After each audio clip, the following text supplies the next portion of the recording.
Hello everyone, and welcome to Marion's World. I'm Marion, and today I'm going to welcome you to another video about my phonology wheel.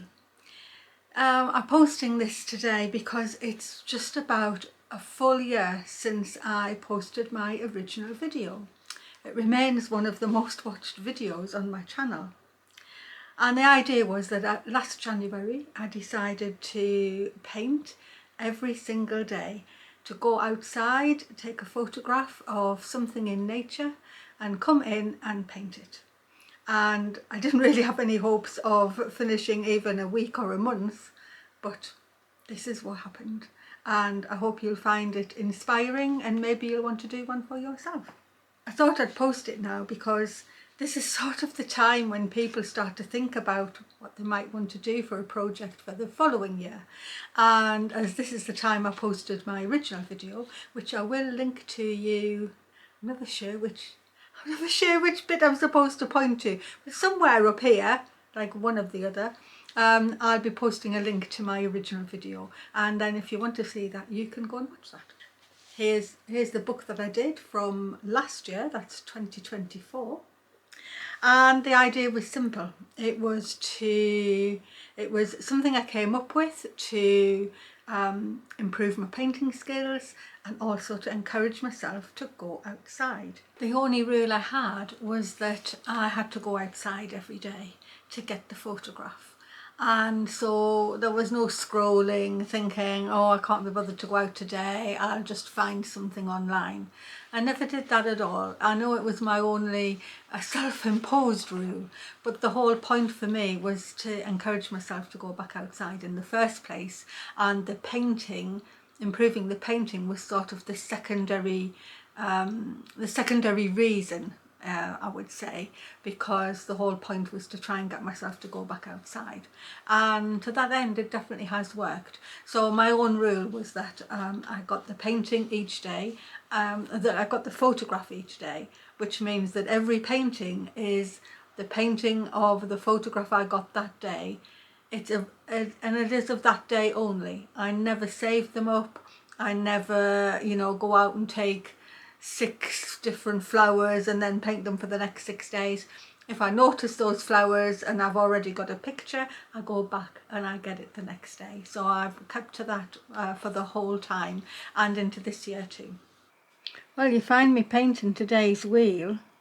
This is the last one I can do before I go away, because I'm going away to stay with my daughter in France.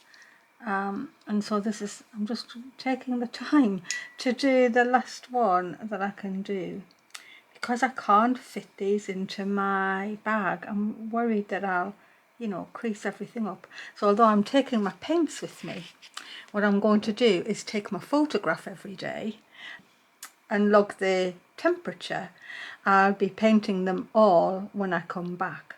So I've never actually done that before, but I just don't want to risk anything happening to my wheel while I'm, while it's in my bag, or if my bag went or anything, I'd be losing it.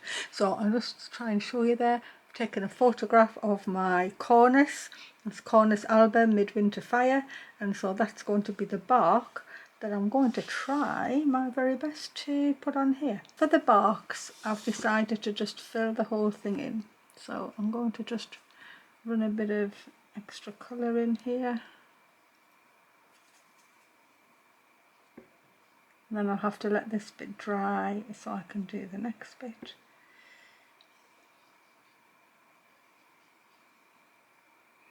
When I first started, I definitely didn't really understand about washes like this.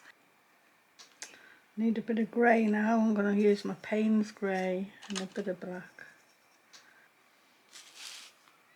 I just sort of need to get some sort of stripy bits on, actually.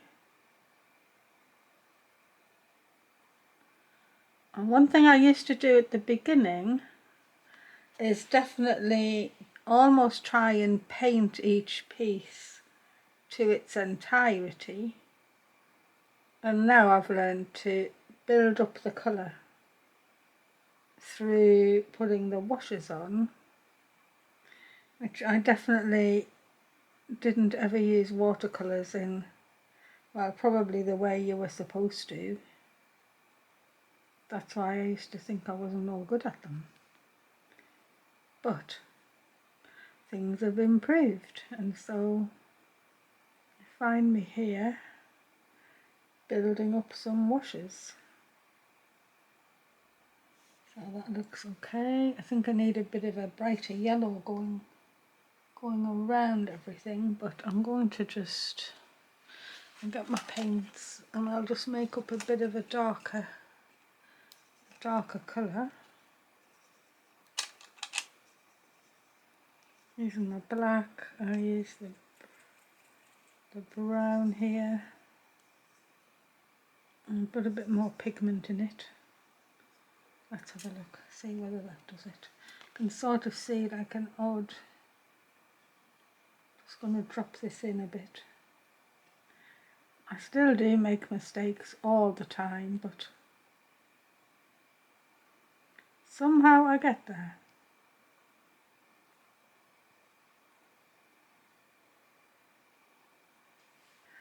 Just pulled some of the paint off. I didn't even realise you could pull paint off either.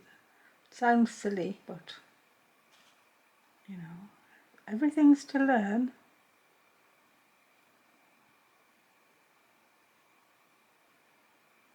Need to run a little bit of yellow down the sides.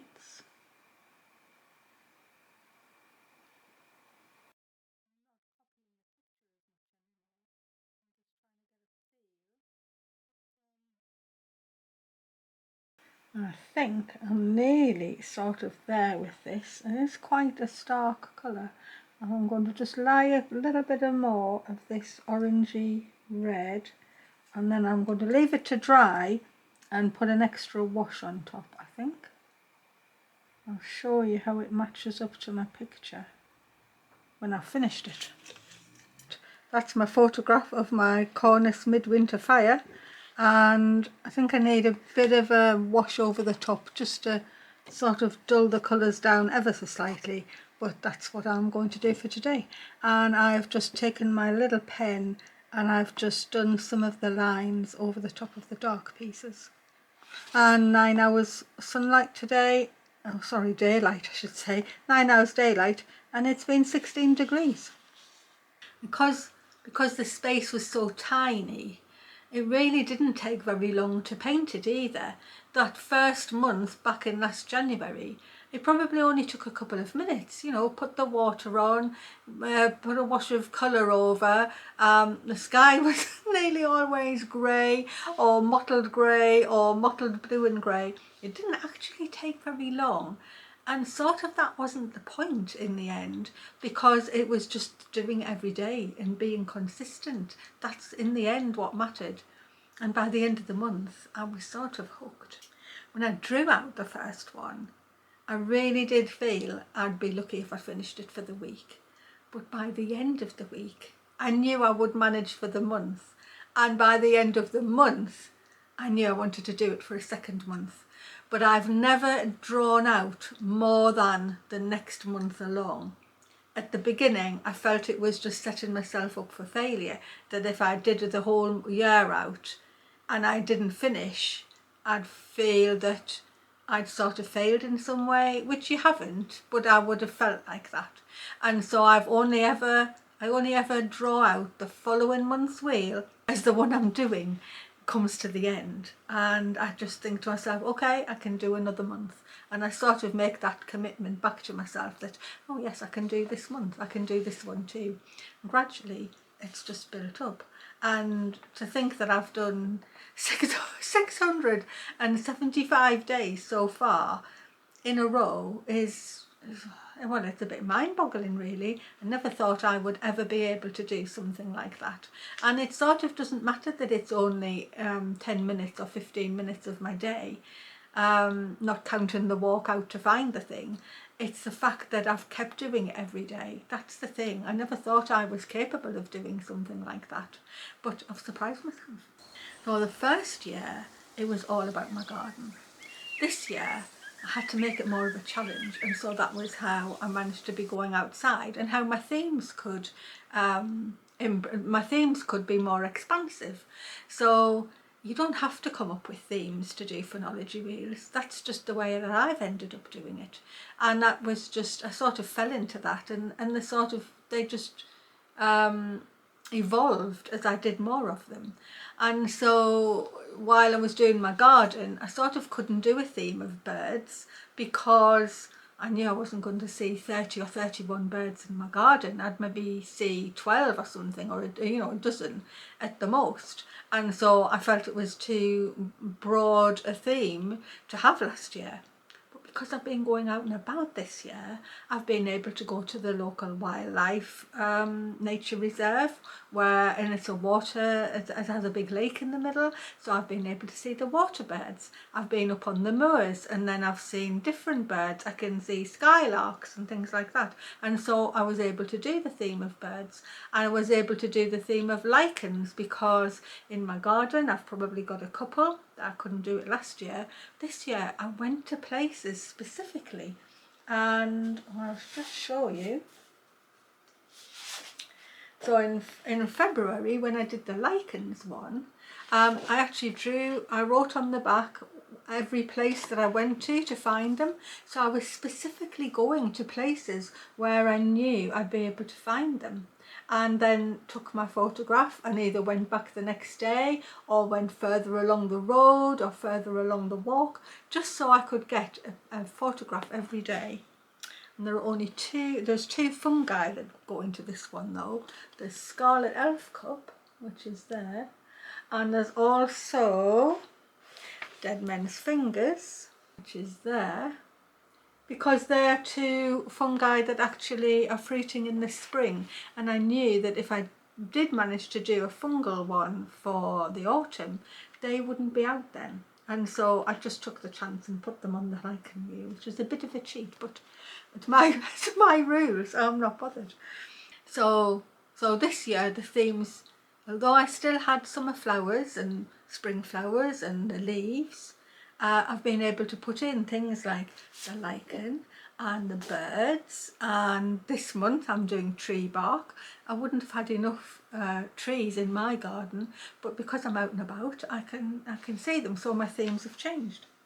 As this year has continued, and I was getting outside and seeing more things, it wasn't until I could really look back on last year's paintings to this year's that I really can see that I've improved in my painting, and I can tell I've improved, and they were getting better without me even realising it. Oh, here you can see how my very first wheels were, getting better throughout the month, and then to this January where I did the little landscapes, and they were definitely improved. But then look at this September where I did sunsets, and how the skies are just so much more lovely as far as I can see anyway. I think there's a couple here that I really love. I love this one here, which is really simple, but I felt I'd done it really well. And this one. And this one here with the birds on. In fact, I just felt that I really sort of have started to manage to capture the skies in a way that I wasn't doing here in January, and I definitely wasn't doing here in last January. But something else changed too, and I think my mental attitude was changing too. I was going out more, I was taking my walks further away, I was going to specific places just so I could have a chance of seeing the things I wanted to paint. And it made me realise that things don't stay the same all the time, and together with my daughter sort of reiterating that and saying, you know, change where you read or change what you're doing, it made me have a sort of a moment where I realised I could get back into my garden and start looking after it again, which I hadn't been doing, which was the reason that I started the Phenology Wheel way back in last January, because I knew I wasn't going out in it and I wanted to. I wanted to be able to do it again. So that's just been nothing but a positive effect that starting the wheel has enabled that whole process to, or that whole change, sort of the change process probably started back then by me trying to just get out and about. I think another thing that I've learned from doing this, and I think I probably did that last year anyway, was to not be afraid of not being very good, because I hadn't done any watercolour painting since I was a child. I've painted other things. I've used acrylic paints to paint furniture and paint the walls in my house and stuff like that, but I hadn't actually had my watercolours in my hand since I was a teenager. And when I decided to do the Phenology Wheel, and I decided that's what I was going to try and do to improve my painting, I thought I'd set myself up for the best possible outcome. And so I didn't just use my childhood watercolour paints, which I still had in a bag, in a cupboard. I got myself some nice paints, and I didn't just use, my copy of paper. I went and bought myself a nice watercolour pad, because I thought if I was going to try and do it, I wanted to set myself up for success. So what it meant was I then gave myself permission to sort of play, to not do them very well, to if I wasn't very good, well, I had the next day to do. I had another day to practice at it. If I didn't do that one very well, what could I change tomorrow and try it a bit differently and see if that worked out better. And so although you might not see it from when you look at my paintings as a whole, because obviously I've done them all, so they all look like my paintings, but there are places where I practiced putting the paint down differently. I practiced putting the outline on or not putting the outline on, and all of these things were just a daily sort of occurrence. As, oh, I didn't like the way I did that bit, or I did like the way I did that bit, and then I would copy that again for the next day or the next couple of days later.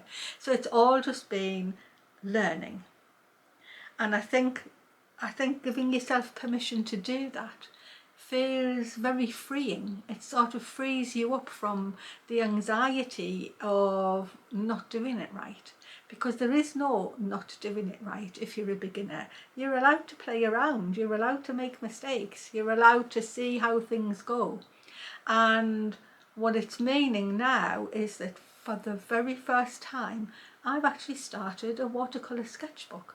I have never done one before in my life.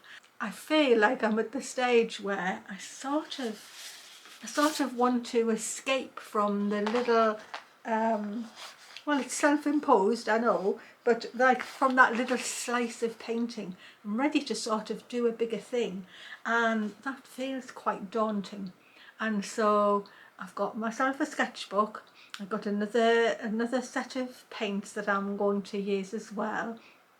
And just starting that feels quite brave, actually, because I've sort of got used to painting those tiny little pieces now, and moving on to a big piece of paper, it's almost like, well, where do I even start? But I have to start somewhere, and so I feel like I'm right at that stage now, and I wouldn't have been there if I hadn't started practicing before.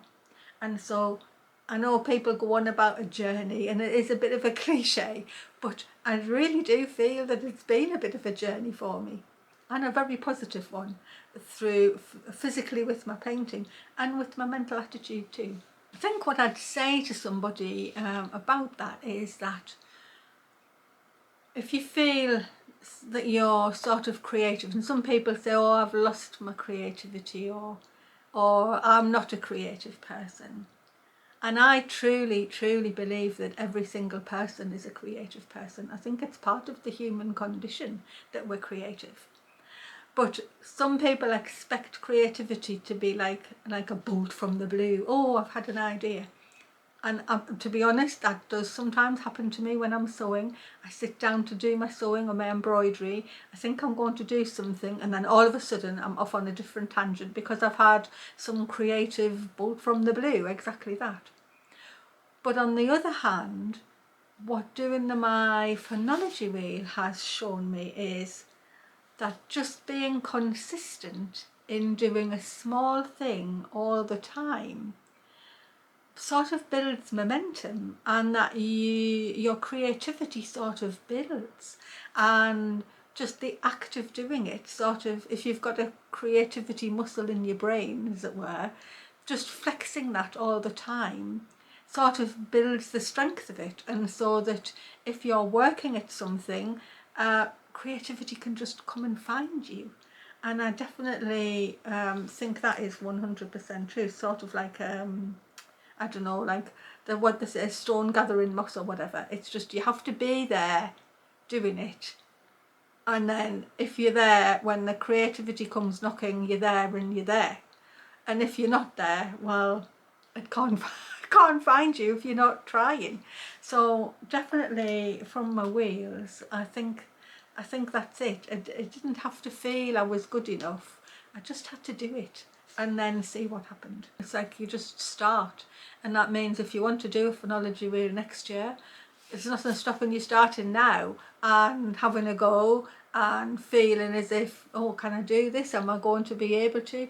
You might feel it's not for you, but you might just find that it's the best thing you've ever done, like I do. Because I definitely think it's the best thing I could have started last January. It's made such a difference.